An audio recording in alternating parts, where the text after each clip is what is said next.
મારા ભાઈઓની ફરમાઈશ હોય ને જો હું પૂરી ન કરું તો એમાં કોઈ ઘટે જ નહીં ને કાંઈ, કેમ કે તમારી માટે લીવો આવી ગયું છે, આખી ગાડી ઓરિજિનલ બ્લેક કલર. તમે જે માંગતા હતા મને કોલ કરતા એ જ ગાડી તમારી માટે બ્લેક કલરની શોરૂમ કન્ડિશનની ગાડી લેવો છું.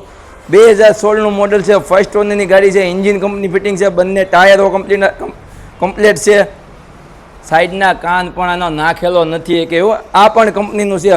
બંને કાચ હજી નાખવાના છે, આખી ગાડી ઓરિજિનલ છે. તમે જોઈ શકો છો સુપર કન્ડિશનમાં. આવી કન્ડિશનમાં લીવો હાવ ઓછો આવે છે, નંબર પણ સારો છે ને આ ગાડી તમને માત્ર હું આપી દઈ 40,000 રૂપિયામાં. તો 40,000 રૂપિયા લઈને તમારા બાપા હિતારા મોટોમાં આવવાનું છે. એમાં થોડું ઘણું તમારું માન પણ રાખી લે, વ્યાજબી થોડું ઘણું કરી દે. આપણી કિંમત ફિક્સ નથી, લોકો ફિક્સ રાખે છે, આપણી કિંમત ફિક્સ નથી. તમારે તાત્કાલિક આવવાનું છે બાપા સીતારામ મોટોમાં.